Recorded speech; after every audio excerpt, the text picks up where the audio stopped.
Selanjutnya di bagian episode vestibular syndrome ada yang terjadi secara spontan ataupun yang disebut sebagai unprovoked dari vestibular syndrome. Di sini ada beberapa penyakit vestibular migrain, vestibular paroxysmia, dan juga meningitis. Mulai dari vestibular migrain. Jadi vestibular migrain ini dulu ada sering dipakai sebagai migraine associated vertigo atau migraine related vestibulopathy atau migrainous vertigo. Dan untuk dari ICVD dia menggolongkannya sebagai vestibular migrain. Jadi apa? Migrain yang bergejala sebagai gejala visual. Untuk kriteria diagnosisnya adalah sebagai berikut. Nah, di sini ada yang setidaknya 5 episode yang muncul dengan intensitas yang moderate ataupun severe berlangsung 5 menit sampai 72 jam. Jadi minimal 5 episode, sedang berat dan muncul lebih dari 62 jam. Selanjutnya pasien ini juga harus ada history atau ada riwayat migrain sebelumnya yang termasuk dalam klasifikasi ICDH. Jadi pasien sudah terdiagnosis sebagai migrain dan juga pasien ini ada gejala vestibularnya juga. Nah, selanjutnya untuk kriteria C-nya itu setidaknya setengah dari gejala vestibular itu dia muncul dengan gejala nyeri kepala. Nyeri kepala yang terjadi setidaknya memiliki dua karakteristik. Ini untuk memenuhi kriteria ICHD tadi. Pada satu sisi seperti pulsasi, seperti berdenyut, intensitasnya sedang berat, dan juga dapat diperberat dengan aktivitas rutin sehari-hari. Ada fotofobi, fonofobi maupun visual aura. Intinya dia menekankan pada gejala dari migrainnya. Selanjutnya ada gejala ke probable. Nah, kalau probable dia kriteria jumlahnya sama, 5 episode, berlangsung yaitu 5 menit sampai 72 jam, tapi untuk kriteria B-nya ini dia tidak memenuhi juga untuk kriteria migrain. Dia tidak jelas migrainnya, mungkin dia hanya muncul seperti one-sided location atau dia cuma muncul seperti ada fotofobia atau fonofobia saja tanpa ada gejala lain. Jadi tidak tegak untuk yang migrainnya. Nah, kalau tidak tegak untuk migrainnya kita dengan sebagai probable vestibular migrain. Dan juga penyakit ini tidak masuk dengan penyakit-penyakit vestibular yang lain.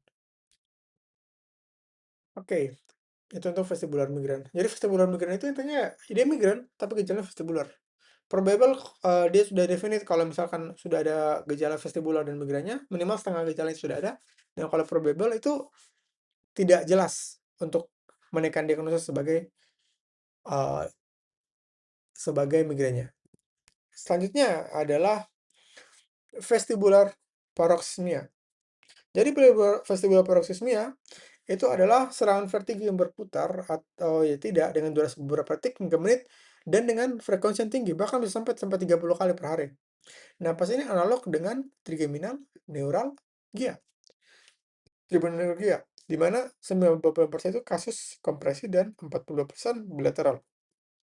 Untuk patofisiologinya, dia depolarisasi nervus vestibular akibat mikrotrauma ataupun demyelinisasi. Sama seperti patofisiologi dari trigeminal neuralgia. Biasanya disebutkan oleh neurovascular conflict pada nervus 8. Jadi kalau misalkan terjadi pada nervus 5 namanya trigeminal neuralgia, kalau terjadi pada nervus 8 namanya vestibular paroxysmia. Biasanya akibat penekanan dari ini, AICA, dan lebih jarang PAICA dan juga arteri vertebralis. Selain itu juga ada tumor, kista, radiasi, demyelinasi, trauma, ataupun lain-lain. Pokoknya bisa menyebabkan gangguan dari demyelinisasi ataupun trauma dari nervus 8. Nah, untuk kriteria diagnosisnya semua kriteria ini harus terpenuhi, setidaknya 10 kali serangan spontan yang berputar maupun yang tidak berputar. Ini berputar dan dia lebih kurang dari 1 menit. Jadi kata kuncinya adalah dia yang tinggi dan juga dia hanya sampai 1 menit. Dan juga stereotype fenomenologi. Artinya dia muncul secara spesifik. Biasanya pasien sudah tahu apa yang mencetuskan dan bagaimana gejala-gejalanya. Dan selanjutnya adalah respon kepada treatmentnya. Jadi kalau misalnya kita berikan karbamazepin, dia berrespon sama seperti neuralgia trigeminal dan juga tidak termasuk pada diagnosis-diagnosis yang lain. Nah, bisa kita lakukan sebagai probable kalau misalkan dia hanya 5 serangan. Kalau ini kan 10 serangan untuk kita dapat bilang. Tapi kalau misalnya setidaknya 5, dia hanya 5 ya sedikit serangan, tidak sebanyak sampai 10 tidak terlalu banyak, maka itu curiganya lebih ke arah vestibular. Durasinya lebih lama. Kalau misalkan yang pada vestibular paroxysmia dia kan durasi 1 menit. Kalau yang probable dia lebih lama lagi, dia bisa sampai 5 menit. Selanjutnya dia muncul spontan atau juga bisa diprovok dengan gerakan kepala tertentu. Kalau yang ini dia tidak ada untuk, pencetusnya. Kalau dan juga yang terakhir adalah stereotype phenomenology in particular patient, sama juga dia ada stereotype dan juga tidak cocok dengan masukan ke diagnosis-diagnosis yang lain. Nah, untuk terapinya apa? Terapinya ya itu tadi, kita berikan karbamazepin. Karbamazepin dengan dosis yang rendah, bisa oxcarbazepine ataupun alternatif ASM lain seperti Veneto, ASM Valproat maupun gabapentin. Dan kalau misalkan berat dan kita bisa dan ada neurovascular konflik yang jelas, bisa kita lakukan, microvascular dekompresi. Kalau misalkan itu tidak berespon terhadap medikamentosa, microvascular decompression. Nah, selanjutnya untuk saya adalah meningitis. Jadi episode vestibular syndrome, unprovoked, ada meningitis. Jadi kalau meningitis ini, dia adalah gangguan konus telinga dalam yang tidak fatal namun mengganggu kualitas hidup. Bahkan pasien bisa sampai bunuh diri kalau misalkan terkena meningitis ini karena saking terganggunya dia. Untuk patofisiologi itu akibat dari akomodasi dari endolimf di ductus cochlearis dan juga organ vestibular. Berdasarkan AOHNS, yaitu American Association of Head and Neck Surgery, itu didefinisikan sebagai episode vertigo yang spontan, yang berhubungan dengan tuli sensori neural lateral yang berfluktuasi, tinnitus, dan juga rasa penuh pada telinga. Ya, setidaknya pasti kita tahu bahwa ada gejala-gejala mayor ini. Ada gejala vertigo, ada tinnitus, rasa penuh. Trias dari meningitis. Dan untuk kita naikkan kriteria diagnosis itu harus ada tuli sensori neural. Etiologinya itu bisa familial, bisa geografi, bisa genetik, autoimun, dan yang lain-lain. Yang dapat mengakibatkan gangguan dari endolimfnya. Oke, untuk patofisiologinya itu biasanya kita curiga akibat dari virus pada telinga dalam. Itu mengakibatkan disfungsi mekanisme kontrol sehingga terjadi endolimfatic hydrops, yaitu cairannya itu tidak bisa yang masuk cairan diproduksi lebih banyak daripada cairan diresorpsi sehingga terjadi peningkatan tekanan. Ketika peningkatan tekanan, maka akan terjadi iritasi subkulus dan utriculus dan juga akan terjadi, gejala berupa dizziness, imbalance, dan juga disequilibrium. Jadi dia lebih sensitif. Begitu juga dia lebih, terjadi tuli sensori neural. Dan juga kalau misalkan di apes koklea, dia tekanan tertinggi itu pada apes koklea. Dan apes koklea itu menerima suara dengan frekuensi rendah dan maka daerah ini akan terganggu terlebih dahulu. Dan juga karena endolimf itu adalah produksi dari cairan, gejala itu fluktuatif, bisa naik, bisa turun. Nah, jadi intinya seperti ini, kalau, produksi dan absorpsinya abnormal, terjadi hydrops, tinggi terjadi ada robekan kecil di membran Reissner. Oh, saya lupa masukkan gambarnya. Jadi di membran Reissner itu adalah membran yang membatasi antara endolimf dan juga perilimfe, sehingga tercampur. Kenapa pencampuran ini dapat menjadi masalah? Karena ketika terjadi pencampuran, itu akan terjadi pencampuran antara endolimf dan perilimf. Endolimf itu kaliumnya lebih tinggi, sama seperti cairan intraseluler, kaliumnya lebih tinggi. Sedangkan pada perilimfa dia mirip kayak ekstraseluler yang, kaliumnya itu justru rendah, natriumnya yang tinggi. Nah, ketika 2 cairan ini bergabung, maka akan terjadi gangguan dari reseptornya, entah itu pada sistem vestibular maupun pada sistem cochlearis. Untuk kriteria diagnosisnya.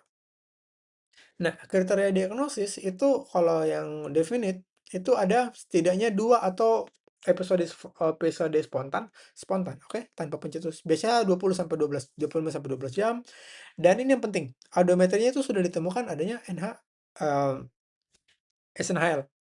Jadi SNHL pada satu telinga, yang di mana satu telinga itu setidaknya, pernah atau, eee, during defining affected ear on one occasion during after one of the episode of the vertigo. Dan juga ada juga gejala fluktuasi. Jadi fluktuasi. Jadi entah itu pendengaran, tinnitus maupun aura serakan penuhnya itu pada telinga yang terkena. Dan juga tidak cocok dengan gejala vestibular yang lain. Itu adalah definite. Jadi definite itu intinya ada pada apa? Audiometri. Kalau misalkan kita tidak dapatkan audiometrinya itu SNAL atau lebih ke bisa ke bisa ke ke belum belum tegak untuk SNAL-nya, kita bisa menentukan sebagai probable. Dan kalau probable itu waktunya lebih lama.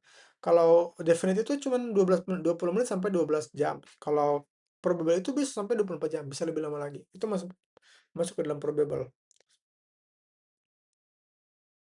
Oke, dan langsung kita masuk, untuk oh ya, untuk, dari menu ini dapat juga di-trigger oleh beberapa pencetus seperti makanan tertentu, seperti makanan tinggi garam ataupun kafein. Jadi pasien harus menghindari kedua jenis makanan ini. Ada juga tuli phenomenon, yang tadi apa, kalau misalkan ada tuli, ada suara yang keras itu dapat menimbulkan vertigo. Oke, dan juga pasti juga terdapat sampai namanya drop attack. Itu yang karena tadi, karena ada level dari refleks vertibulospinal.